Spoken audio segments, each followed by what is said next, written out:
Golf legend Tiger Woods joining President Trump at the White House for a Black History Month event. Another sign of a MAGA culture takeover in the sports world. One of the Obama pod bros thinks there's a lesson to be learned for the Dems. Trump is using sports in a really smart way politically. I think he went to college football games and UFC fights during the campaign. He went to the Super Bowl. He did a loop around the track of the Daytona 500 in his limo over the weekend. It feels like he's creating a bond with these audiences that Democrats don't have. And how do you think Democrats can be a part of that conversation? I can't think of anyone who would go to a game, like, except for Barack Obama going to NBA games because he genuinely loved the sport. But, like, who else? My favorite thing I've ever heard at this table is, who's Tommy Vietor? He worked for Obama. And Harold, I go to you for no particular reason. There's no doubt people like sports.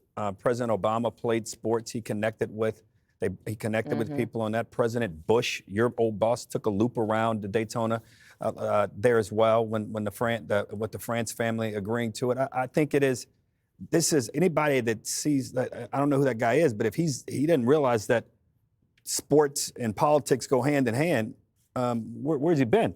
I mean, yeah. I think that it is smart. I thought the smartest thing the president did today was he called the USA hockey team and told them, go beat Canada tonight, as millions of us are going to watch, and hopefully they don't get in fight like they did last time, right from the start. But we'll see. But go USA. But sport. I mean, I was at the national championship game when President Trump came when LSU played Clemson. And I've never heard an ovation. That was right before COVID really hit. I've never heard an ovation like that. So I think it's smart for politicians to go to sporting events, and there's no doubt. Judge, he's not the first one to do it. The biggest sports story during the Biden administration was biological males being allowed to play in women's sports. That was the big sports story. And therein lies the difference, because you've got Donald Trump, who is an authentic sports person.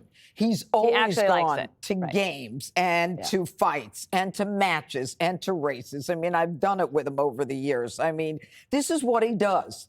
And he's always been someone involved in sports, not just in terms of watching, but also in participating. But when you get to the Democrats, they want men and women's sports. They're not authentic. And they bring out an assistant high school coach and make it like, they don't understand why he gets booed, Tim Walz, at a football game. Donald Trump is authentic. Donald Trump is like a sports person. He plays hard, and he works hard, and he wins, and then he plays hard afterwards. Yeah. It's not performative like the Democrats, like everybody should get a trophy. No, and that's why, there's so much masculinity in terms of, those people who focus on Trump and his connection to sports. It's like, this is the way we want to win. We want to fight. We want to kill him. We're going to win. And maybe I'm wrong. I'm probably going to get crushed for this, but it doesn't feel very partisan to me. Like when he goes, because he genuinely enjoys going. Well, you know what they say about Tiger Woods? What? Terrible place for a picnic. The pod bros are funny. It's like they look at these events where Trump just walks and everybody's crazy, and they go, how can we be part of that conversation?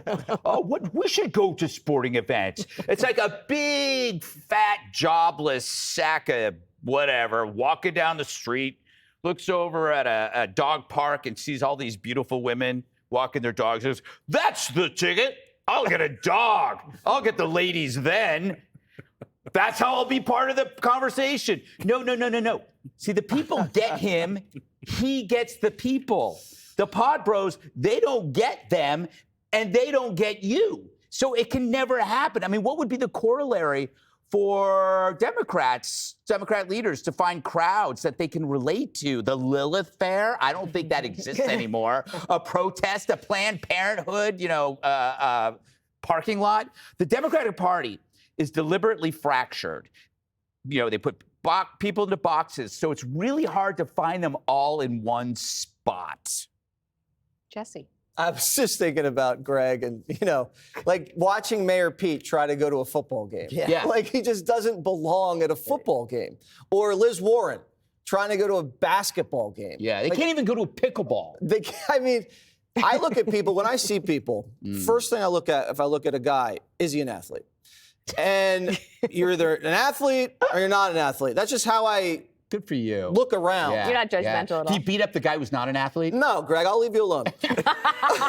But if you're not an athlete, like Greg, like we can still hang out. We can still get along. Oh, We're not going to thank you. have a catch or anything or go to a game together, but Greg's cool. Thanks. The problem is the Democrats the last 3 times nominated 2 women and an 80-year-old who couldn't walk. So they're not going to games. They're not relating to this culture. And you're either in the culture or you're not. You can't fake culture. Just ask Rachel USA. Dolezal. Up next, the king of trolling has spoken. President Trump pumping the brakes on congestion pricing.